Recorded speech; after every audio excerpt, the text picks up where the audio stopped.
because any member of the mob can be bought off by cinnamon buns. Welcome to Keep It Fictional, a weekly podcast for book lovers by book lovers. Build your to-be-read list with Sadie, Liz, Virginia, Fiona, and Corene from the Port Moody Public Library. Warning, this podcast contains strong opinions and may cause an increase in your library holds list. Welcome to another episode of Keep It Fictional, a book podcast by book lovers for the book lovers. I am your host. Well, host is maybe a bit of a misnomer today because it's more of a candid conversation, a probing, in-depth interview, a cunning, I ran out of adjectives. Probing, investigation, in-depth. Inquisitive. I need some good verbs. I need some verbs. Maybe our book that we discussed should have been a thesaurus. Anyways, it's Emma and Corene here. Yes, the ingenues, the people with great opinions from the podcast. Sorry, Virginia and Sadie, you're both on vacation, so we get to say whatever we want. It's just us today, Emma. How are you doing? I'm okay. It's cold outside. It's a good day for a cozy read because it's cold and it's definitely going to monsoon rain later. So we've got that impending. If only Virginia and Sadie were here to talk about how cozy the rain is. But yeah, I'm doing pretty good. I'm excited to talk about this book that Corene and I don't know if you want to reveal the surprise for this episode. Corene and I actually chose to read the same book today. We're calling it Corene and Emma Book Club. So instead of hearing about multiple book recommendations, y'all just get one, but there's going to be lots of opinions involved, as you are probably well aware because of the two book friends that are here to share with you today. Indeed. Yeah, so we decided to do something a little bit special because Virginia and Sadie are on vacation enjoying the rain or whatever it is they do, like dance naked underneath the raindrops. Like, I don't know what rain people do. I assume it's enjoyable on a sensory level. Because they're not here, we decided to have our own little book club. So instead of just talking about two books or recommending two books, we both mutually agreed or dictated. I can't remember what was the first book that we were going to read, but we didn't read that book. Do you remember what it was? It was a book that was on yours and Sadie's books we're looking forward to for fall. It was like witches, and it was kind of like a Buffy the Vampire Slayer-esque demon hunting sort of thing. But I think the library copies haven't arrived yet. So we were like, we can't read that because we don't have the book to read. So we chose another similar kind of like fall vibe. And you suggested it, but I was like, sure, I'm on board. I might hate it, but we'll give it a shot. Sometimes, with certain book friends, it's easy to find like overlapping interests. Like with Sadie, I can usually agree with a mystery, and I will occasionally read a fantasy YA book. Virginia is very tricky. We often do not agree on things, but there are certain areas that we both kind of enjoy. And because Emma is kind of our newest book friend, we're still kind of figuring out. But I thought that there were elements of this book that might appeal to you. Again, I knew nothing of it beyond the cover of it, but I thought, it's a sapphic romance. You like coffee. That's what I went off. I do like a good cozy vibe. I haven't read a lot of cozy fantasy, I would say. I don't really read a lot of high fantasy, but I like a cozy magical realism. And this book has less of the realism aspect, more of just the magical aspect. But yeah, I definitely did not hate it. And it helped that I think when you'd suggested it, my partner was currently reading it. And I was like, oh, well, she says it's good. So I trust her judgment. But yeah, should we reveal the book that we read? I feel like we should, because we've been kind of dancing it around it, but I feel like we've given several good hints. It's a cozy fantasy. It is a sapphic romance. It is a book that we have a lot of copies of, which was very handy, I think, for both of us. So we chose to read Legends and Lattes by Travis Baldree.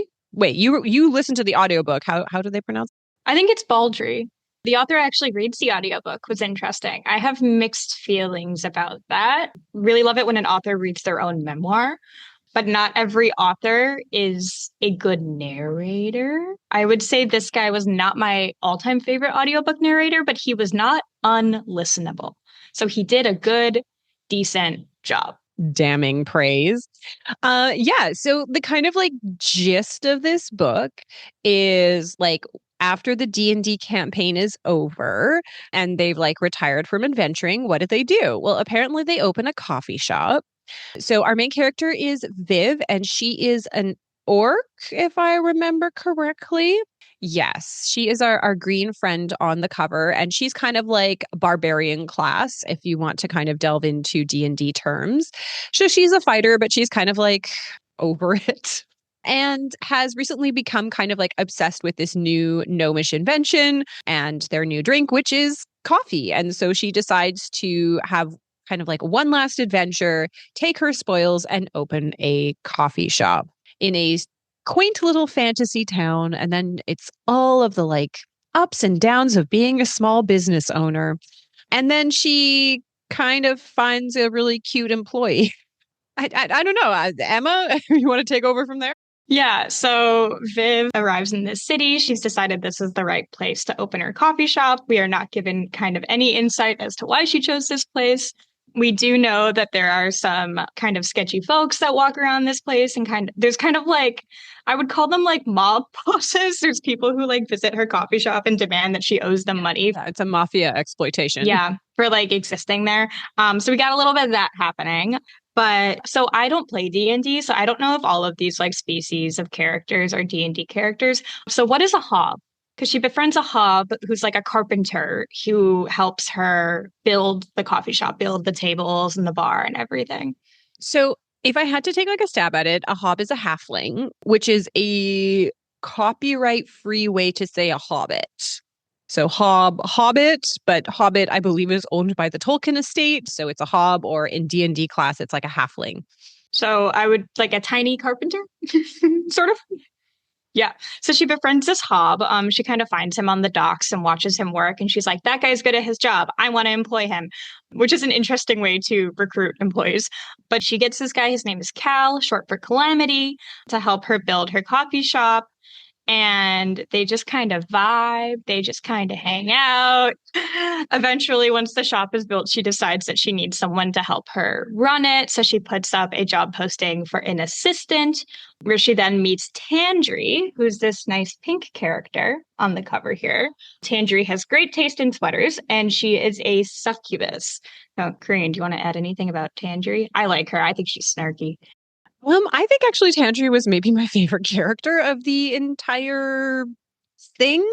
Tandri is a succubus, and so like in the magical world, there is like discrimination against different species, and people have certain expectations of her because she is a succubus. But she decides to kind of take the coffee shop in hand due to like marketing and chalkboards. And then they still slowly start to collect like a little group of customers and regulars and build the company. But you know, there's always trouble being a small business owner, including the magical mob that you have to solve. And you know, when people want coffee, then they also kind of want a sweet treat. And so if you need a sweet treat, then you need a rat person.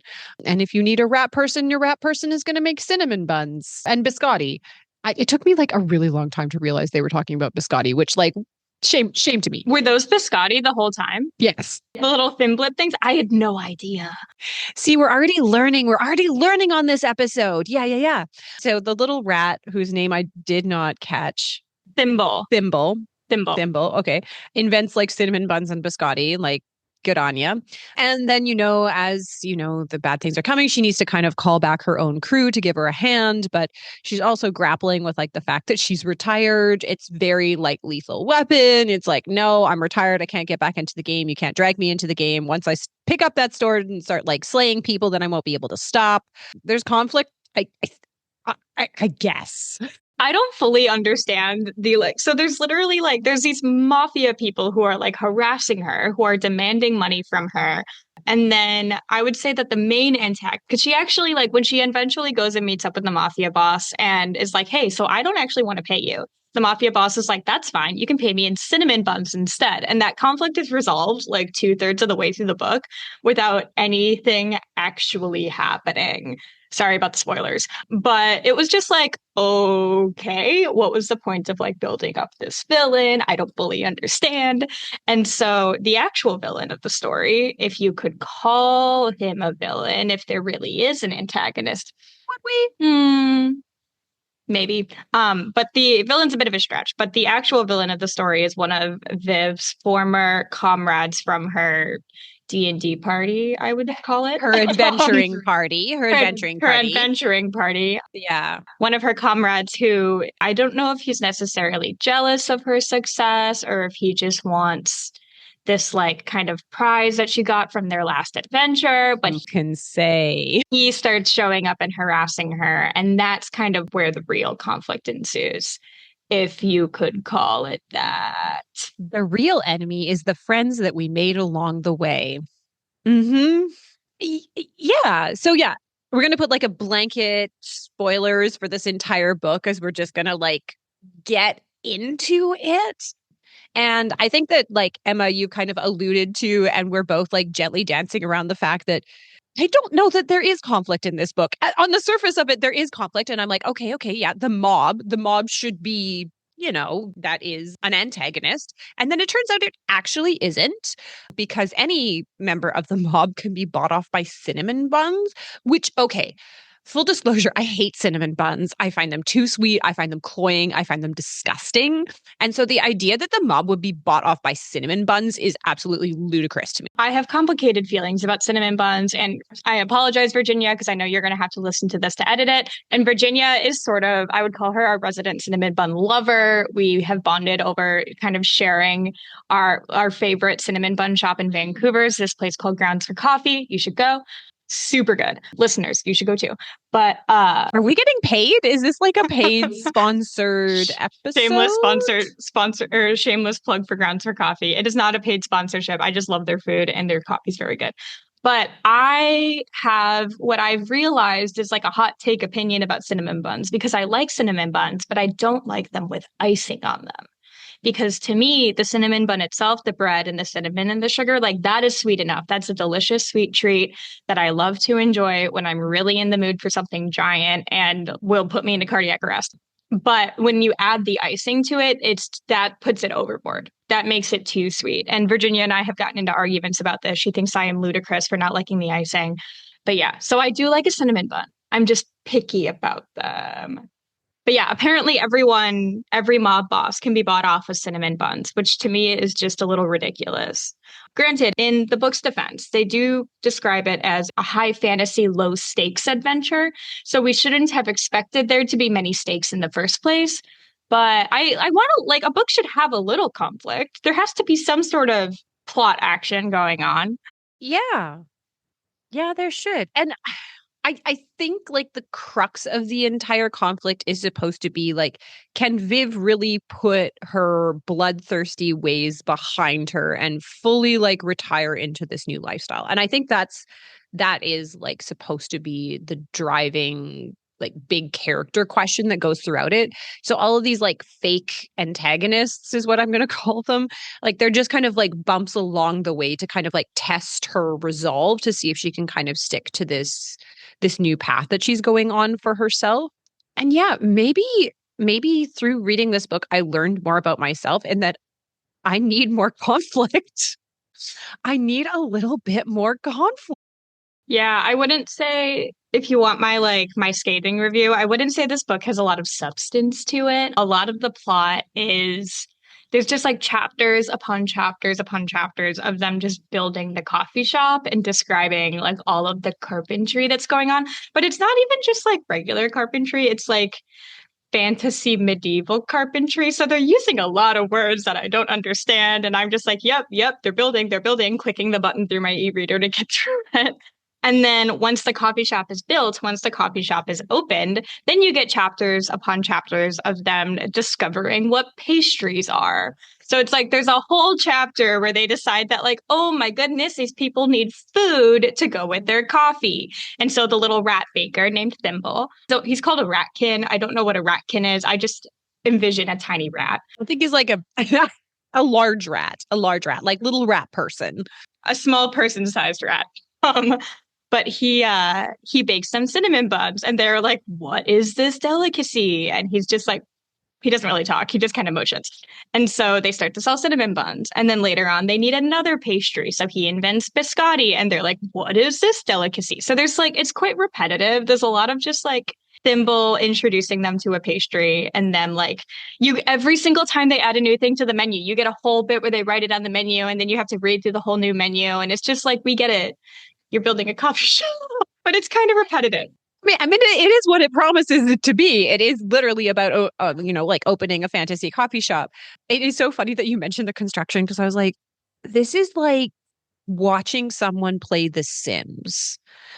And that they're like constructing all of these things. And then like the little thing pops up saying, now you need a pastry. Oh, well, I have to go to my menu and like da da da da da. Like it, and not in a bad way. Like I think for people who really like enjoy that kind of detail, like there's this whole like movement in film and in books about like ladies opening a small business, like, and in Hallmark so it's like, I'm opening a cupcake shop, which just sounds like horrible, but that's very big. Or like ladies opening like a bookstore or a knitting store or whatever, like the nitty gritty of being a small business owner and like the fantasy of having ownership over your position within capitalism, and that it can be cozy and rewarding. That is kind of like a very interesting trope, I think, in literature and in film and everything else. And so I think if you enjoy that kind of thing, like that really works in that book because she has unlimited resources. And so it feels very satisfying when she's like shopping for antique furniture. And I'm like, this feels like work. And I really do feel like Viv should have done a lot more market research. And that made me so angry. Yeah, there's a lot of just her shopping. Something that I like, going back to the conflict conversation, something that was kind of frustrating is like she succeeds at everything. And that could be, so we kind of skipped over this bit at the beginning. So I don't know if it's a prologue or if it's chapter one, but you kind of get a glimpse of Viv's last adventure before she goes to the city to open the coffee shop. And she slays this monster called the Skalvert Queen. And inside that monster has a stone called the Skalvert Stone that she rips out of its body. Gross. And takes it to the coffee shop. She kind of buries it underneath one of the floorboards. And this Skalvert Stone is supposed to bring her good luck or good fortune or something or the other. So the whole time she's having all these successes, we're like, oh my God, I just happened to find all of this beautiful antique furniture. Now we found art on the wall. And this lovely assistant who happens to be a succubus that I'm falling in love with. And like, she's having all of this. Everybody loves the coffee. None of these customers don't like the coffee. None of them have ever had coffee before, and they all become obsessed with it. And it's just like this, it's not realistic. It's not realistic at all. And like, granted, did I expect it to be realistic because it's an orc opening a coffee shop? No. But like everything is a success story. And it's a little bit too like kind of, and then everything was fine at the end for my taste personally. It's a little too cheery. I would have liked a bit more like a few more bumps along the road. I do think that's a super fair assessment. Like there is this kind of magical MacGuffin, which is supposedly like helping her on her quest. And I thought it was going to delve into like she gets obsessed with this. I don't even know what to call it, like a rock or like squishy pit that was inside of this creature's head that she rips out in the first chapter. I was like, oh, okay. Which I was cool with, but that she was going to become obsessed with that and then like have a little bit more self-doubt about herself. And that was kind of the journey, that she's relying too much on this kind of perceived magical item that's kind of solving all of her problems for her. And then discovers that, she had the power within the whole time, which I guess she kind of did. Yeah. Are we just like bitter? We could just be bitter. I think you and I both like a little bit more like darkness, a little bit. I at least do. Speaking for myself, I like a little bit more darkness. I don't mind a sad story. I don't mind a story where the characters have to struggle quite a bit. And so I think like this isn't the book that I would have regularly picked up. Like I picked it up because we were going to read it for the episode, but it's just a little bit too like, and then everything was great and we lived happily ever after at the end. And that's not usually my style. So I might have a lot of critiques about it. Like I do like a book where there's not a lot of plot to it, but it has to be like really fascinating. I like a kind of a dark psychological journey in the book where there's not a lot of like narrative plot, but you get into like the psyche of the characters. And you don't have that in this. Like you don't get it, you get a little bit into Viv's psyche where she's got this like a little bit of insecurity, a little bit of self-doubt about whether or not she can be successful as a coffee shop owner or whether she is just destined to be like a barbarian.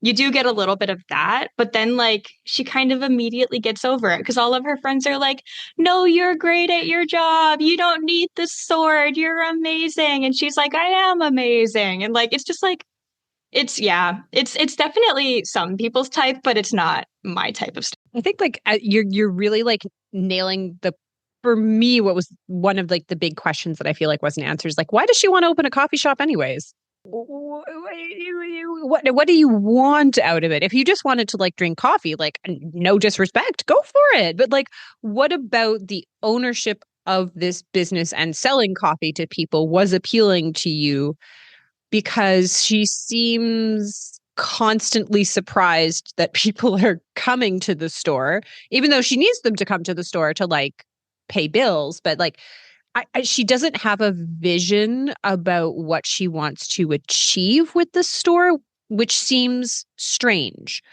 Like if someone is going to give everything up to kind of like hang up your sword to say like she tromps off from her friends and adventuring parties, just like grabs that weird gooey stone out of the monster's like brain, walks away without a single word to anyone. So if if this goal was so important to you that you would ditch all of your coworkers without a single word and not even a goodbye, like then you have to have like this burning desire to open a coffee shop. But I don't understand why you want to open the coffee shop, and I don't know what you want to achieve by doing it.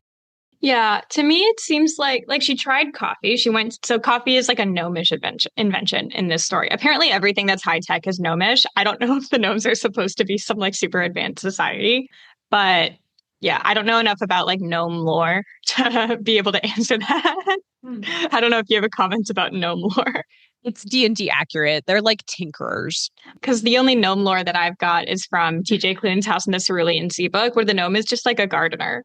That's kind of, like gnomes are very, very good gardeners, and that's kind of the only bit that she's got going on. But I digress. I think like the vibe that I got from Viv's like motivations to open the coffee shop was that she wanted to like she tried coffee, she really loved it, and she specifically wanted to open a coffee shop in a city where coffee didn't exist already. Like she didn't go to the gnomish city to open a coffee shop because there were coffee shops there. So she went to this other place to introduce these people to this lovely delicacy that is coffee. So like the vibe that I got was she wanted to like introduce coffee to people and like build community and find like camaraderie in it. Did she? Did she? Did she? Citation needed.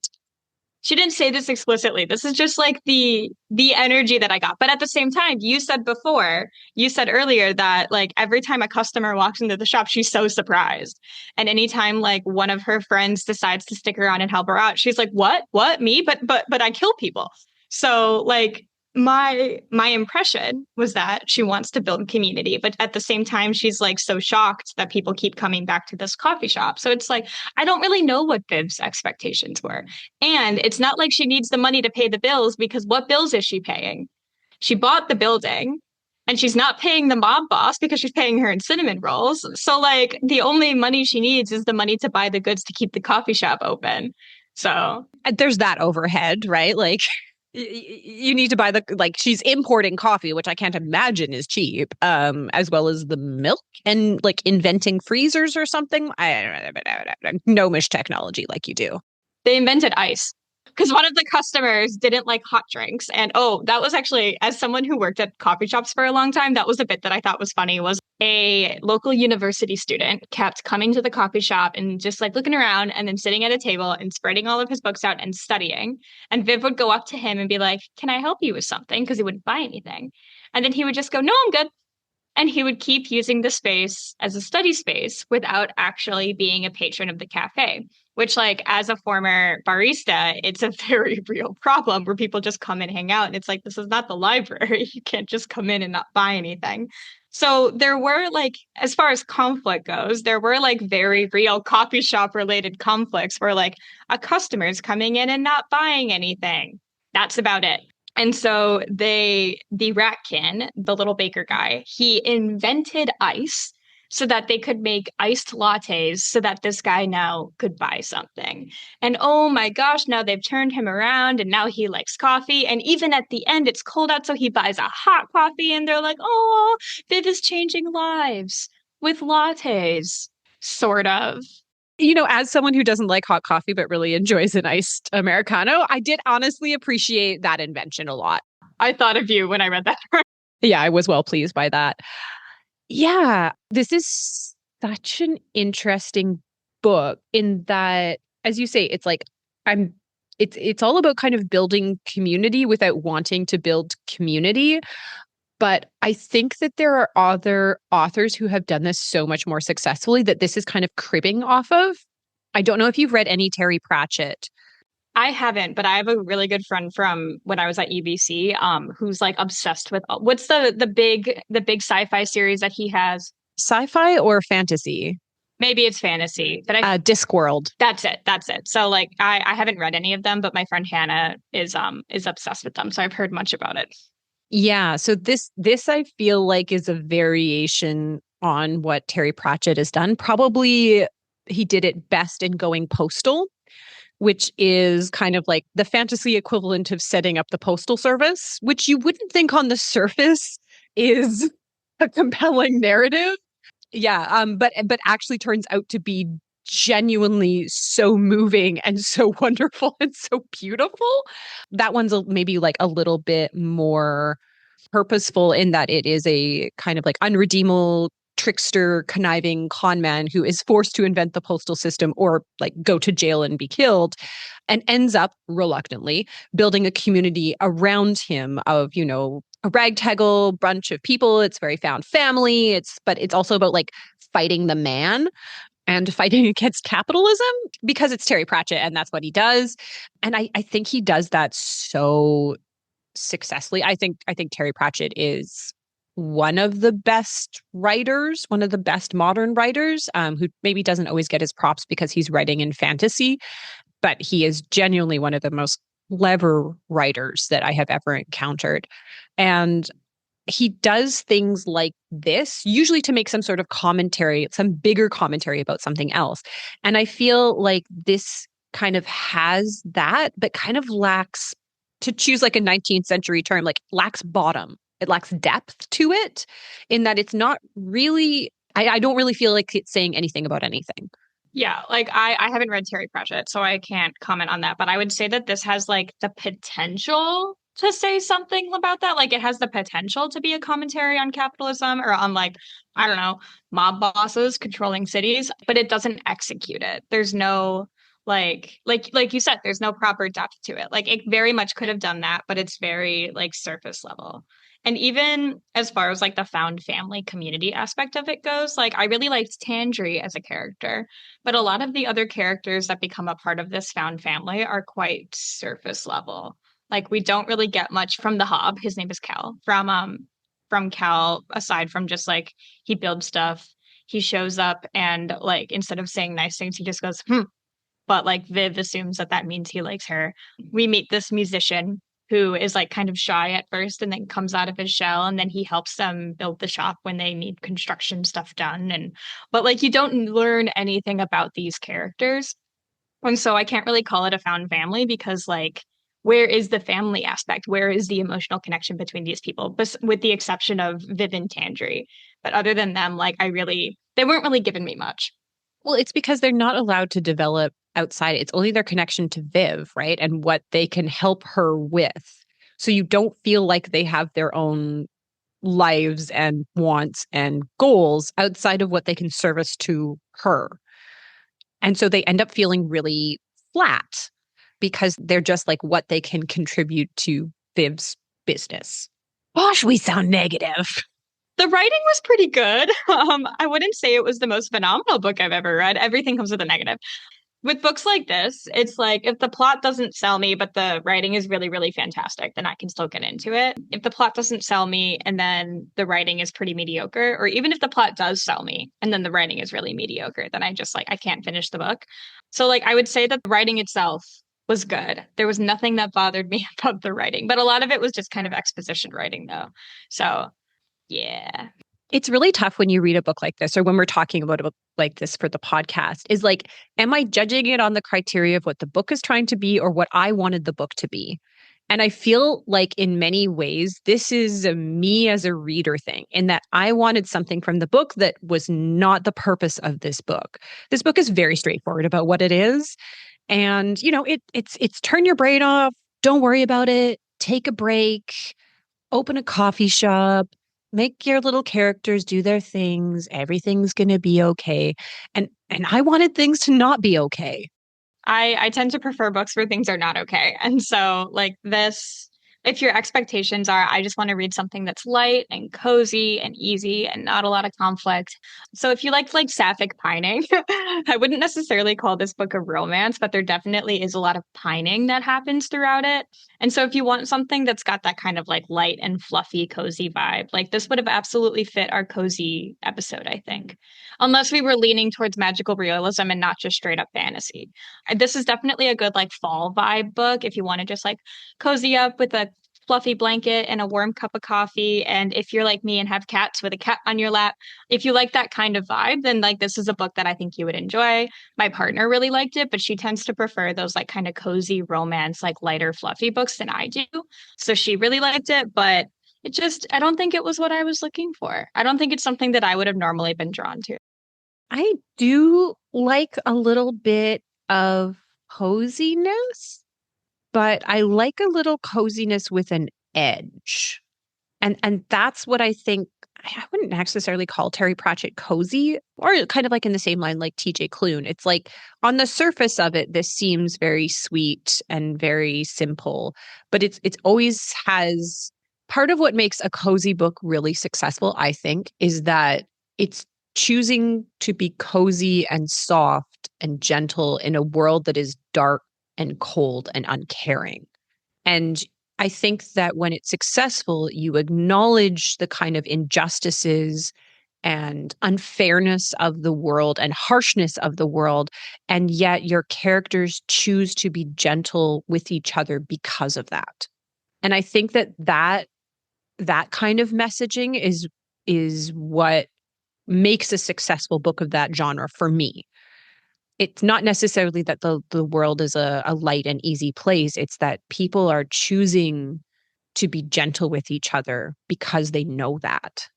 Yeah, no, I think you hit the nail on the head. I think that's exactly how I would describe like the TJ Klune books, The House in the Cerulean Sea series, is like they choose kindness, they choose to be cozy with one another, they choose to be compassionate with one another, but the overall like society is very oppressive and these people are very much discriminated against, and there is a lot of conflict that comes from that.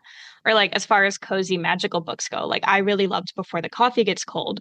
And sure, it's like it's light, it's fluffy, it makes you feel really happy at the end, but it also like really really tugs on your heartstrings and like shows you kind of the traumas that these people have dealt with and the problems in their lives and their like emotional relationships with people that they want to solve. Like it really kind of highlights those while having a positive message at the end. And I like that kind of stuff. Like I like a cozy, happy book that'll make me sob throughout it. Yeah. And this didn't have that. It was just like, we build the shop, we make the pastries. We build the shop, we make the pastries. We invent ice, we make more pastries. Like, but it didn't have that kind of like emotional draw that I'm looking for in my cozy fantasy or my cozy magical realism. You do really want that like catharsis moment, right? Like I think another author who does it particularly well is Becky Chambers. Yeah, and she primarily does sci-fi stories, kind of like the same idea as like a found family, right? Of people coming from kind of different walks of life, and you know they've got their own histories and their own baggage that they're bringing, and yet they're like, despite everything, choosing that compassion or like the kind option or curiosity instead of like prejudice when it comes to different things. And her books are, ooh, like there's a little bit of melancholy, I think, that makes a cozy book really good. Like a sadness and acknowledgement of the sadness of their past. There's always that moment in it where, there's like that big revelation, or, the characters, if it's a romance thing, it's like when they finally acknowledge their feelings together, and they like they decide to get together, and that swelling of emotion, that kind of like catharsis of that really, really, really works. Yeah, I haven't read Becky Chambers, but I have a friend that's been really into her right now. So I keep seeing her pop up on my radar. So I'll definitely I think we have a like futuristic robot-y episode coming up in the future. So I'll keep her on the back burner for that. So I'm glad that you brought up the romance, because you are kind of our resident romance expert. And I want to know what your opinion was of the romance in this book. I'm going to preface this by saying that, again, this book was a nominee for the Reader's Favorite Fantasy of 2022, so the Goodreads Choice Awards. It was a Hugo Award nominee for Best Novel, Nebula Award nominee for Best Novel, Locus Award nominee for Best First Novel, Audie Award nominee for Fantasy, a bunch of awards. So it doesn't need our help. It doesn't need our help. There are lots of people who love this book, and I'm happy for them, because I totally understand why they love it. I can absolutely see the appeal for it. And this is no shade to anyone who really enjoyed it. Which is why I feel like happy. Usually, like on the podcast, unless I really hated something, like we don't like straight out say we hated something. Usually, just like I didn't care for it, it wasn't for me. And so I'm going to put that aside, like that there are lots of people who love this and connected to this. And then I'm going to put on my own hat as a reader and as a romance reader and talk about the romance and say that I hated it. I hated it so much. I did not care for that at all. At all. I love a coffee shop AU. It's like one of the like tropes that I love. I enjoy. I think working in a coffee shop would be real tough, as I'm sure you know, Emma. Like it's not an easy job, and customers flirting with you or like dating your own coworkers is a horrible idea. However, in fiction, I'm 100% in support of it. Yeah, absolutely. You should date your coffee shop boss. No worries. It'll turn out great. Yeah. Yeah. Date your barista. Totally fine. In fiction. So I was like ready to be fully on board with this. I didn't think there was a single spark between them. Not a single like moment of heat or like attraction or like nothing. Like they might as well have been aunts, just aunts, like practical magic aunts in the coffee shop. Yeah. I mean, as you guys all know, I do love a pining sapphic romance. I love a slow burn. I love like a long pining slow burn. I typically eat that stuff up. But I think there was one scene where they went on a picnic together, and I could like kind of feel a little bit of potential tension during that. But other than that, like to mark, I don't know if they have explicitly marketed this book as a romance. I think people just like describe it as a romance because there is a romance in it, sort of. The cover says romance. This is a romance cover. It's romantasy, Virginia and Sadie's favorite word. So to market this as a romantasy, I really, like you said, I really did not feel a lot of romance throughout it. We said before that this is going to be a spoiler-filled episode. Near the end of the book, there's a moment where like they're kind of something dark and emotional happens, and they're kind of holding each other, and they kiss quickly, but then it like moves on past that. There's no like build up to the kiss. There's no like, oh, I really want to kiss Tangerine. Oh, I'm so attracted to her. Like there's none of that. It's just like they kiss and then they're gone. And then in the next scene, and in all of the scenes to follow it and this happens close to the end of the book, and all the scenes from there to the end of the book, there is no more romantic tension between the two of them. Like one kind of cryptic and prophetic gnome says that it kind of implies that they might get married, because he's like, oh, congratulations. And Viv is like, what? And that's it. So like there's a little bit of that happening. But other than that, like there is no real, like emotional and romantic connection between these two. I think they make good friends. I think they have a very like deep and emotional platonic relationship. We do get a cute little one bed trope scene in the middle where Chandri is worried about Viv's safety, so she offers to stay over with Viv overnight, which is a little ridiculous because Viv is an orc who can definitely defend herself. And it's like, oh, they have to cuddle together on Viv's one bedroll and they can feel their backs touching. And, but there's no romantic chemistry between them. So I didn't buy it. And I thought it was boring and a little bit pointless. Tepid. Absolutely tepid. And like when I'm reading my romance, when they finally kiss, you're like, yes, yes, make out. This has been like a simmering pot on the stove for hours and it's finally coming to a boil. Yes. When they finally kissed, I was like, are you sure? Are you sure you're not like confusing your feelings of like business partnership or just like this person happens to be around a lot, so I guess I should marry them? Like, because there is no spark of attraction between them whatsoever. Like you really nailed it. Like it feels so platonic. So platonic. Like they're really good business partners and they like really respect each other and they have like a really good partnership in the business. But in terms of like romance, like I don't want them to make out. And that makes me feel bad. Like everyone should make out who wants to make out. That's totally fine. But the two of them, I was like, oh, I hate coming to a romance and I'm like, oh, I don't think you two should be together, actually. This is not gonna work out. Yeah. And as a woman who dates women, I think there's a problem in like the sapphic community where people are like, oh, this girl is nice to me. Is she my friend or do I want to date her? Like this, it's a huge kind of like kerfuffle that people have to go through. And I feel like so often people will be like, I have a crush on this girl just because she's nice to her. Or be like, I have a crush on her. I want to date her just because they have good banter or they have a good platonic friendship.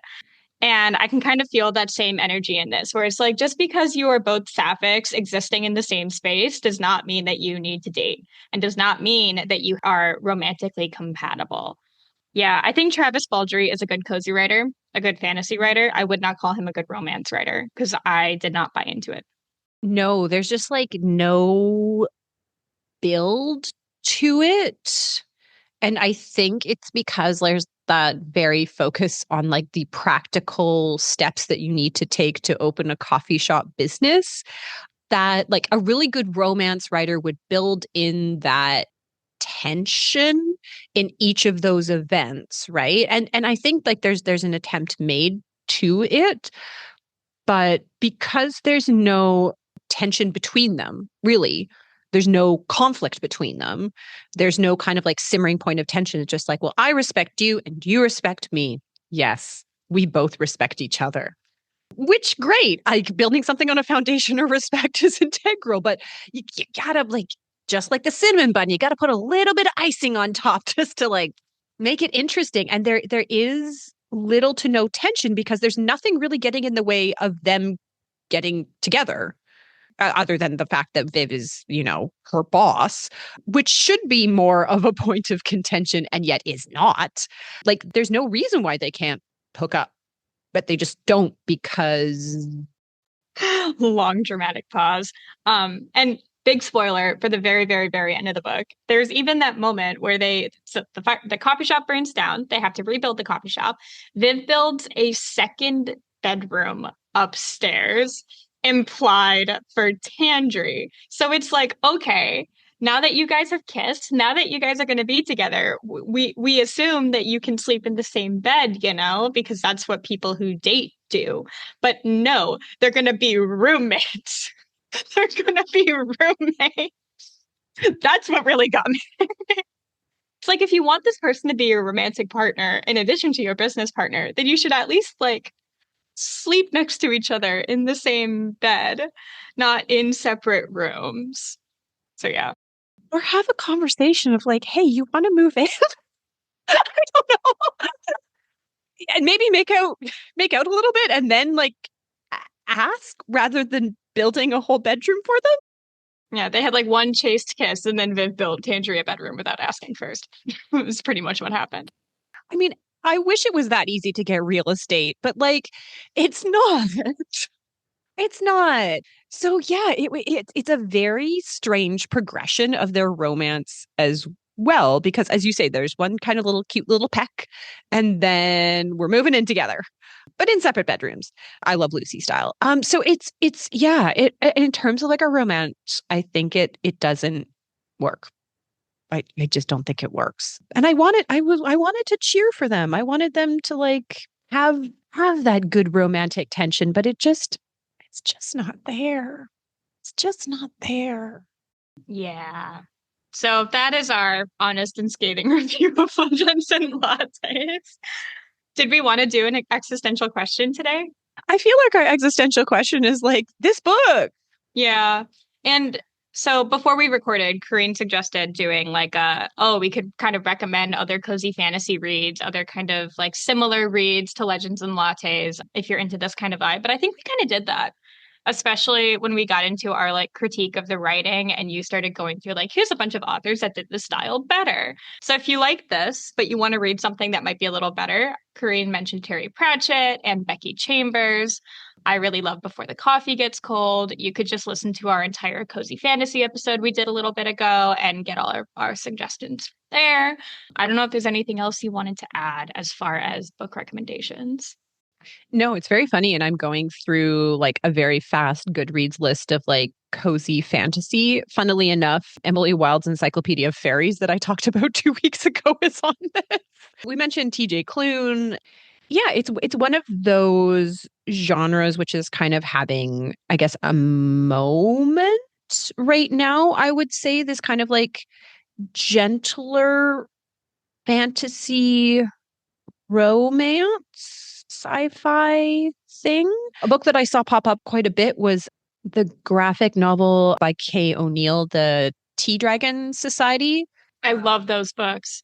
And I would say anything by Kay O'Neill, Tea Dragon Society, The Moth Keeper, they're all very much that like kind of cozy fantasy vibe. In this Goodread list of similar reads, I'm also seeing The Adventures of Amina al-Safari, which I think is the book that Sadie did for the Star Signs episode. So I think it's kind of going off of that, like, oh, if you like a fun high fantasy adventure, even though there's not adventure in this one, unless you count the first chapter, then that book could be another suggested read. But yeah, Becky Chambers is appearing on this. Trust of the Emerald Sea by Brandon Sanderson is another book that we're seeing as a similar read. T. Kingfisher. T. Kingfisher is really great. Actually, all of T. Kingfisher's many pseudonyms are all great. They do horror as well as kids' books, so they're Ursula Vernon. All of their stuff is very cozy and again, like succeeds on multiple levels in that it is a very sweet, charming story, but is actually saying something pretty profound. There's another graphic novel, Mooncakes by Suzanne Walker, which was very cute, very sweet. Same idea, magical bakery.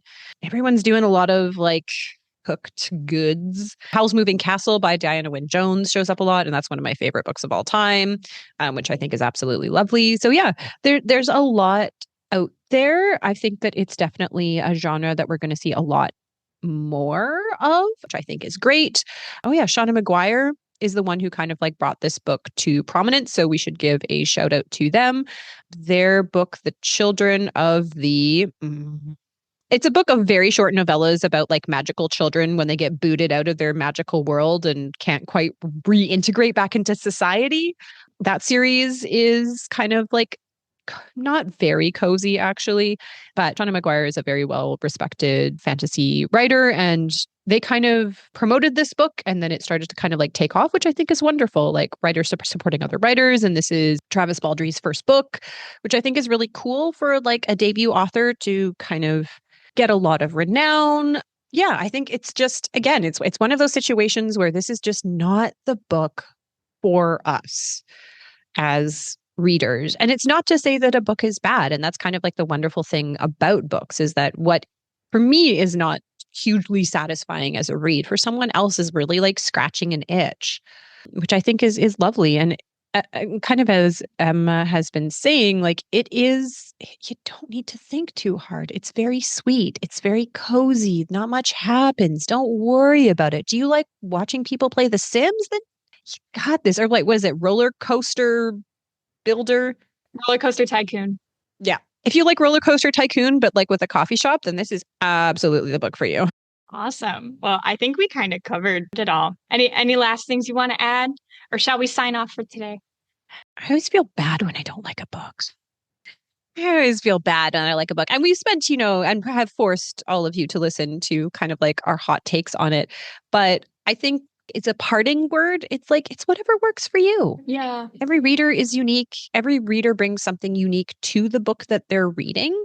And what sometimes if, someone doesn't love a thing that I deeply love, I feel a little bit hurt, but that's okay. That's everyone's opinion. And you're kind of bringing your own life and your own experience to whatever media you let into your life. So like, if you love this book, I'm glad. I'm glad that you did. I can see why you would like it. It's gentle and soft and cozy. And as Emma said, like it's a perfect book to kind of cuddle up with. And sometimes you just need that. You just need to shut off this brain. So yeah, like find comfort wherever you can, people. It's a harsh world out there, even if Legends and Lattes doesn't accept that. So thank you so much, readers. Thank you, Emma. We hope that you enjoyed our little book club discussion. This is kind of fun to do one book. What did you think about it? We should do this again. Yeah, whenever anyone's on vacation, Corene and Emma are going to like go a deep dive into one single book. Maybe we'll choose a different genre this time. Maybe we should go through like all the top hits of book talk. Yes, a real challenge. That sounds scary. I love it. I love it. All right. Well, happy reading, everyone, and enjoy a very cozy fall. Bye-bye. Thank you for listening. If you like our show, please tell a fellow book lover about it. You can find a list of all the books we discussed in our show notes. Join us next week for another fun book chat. Until then, keep it fictional.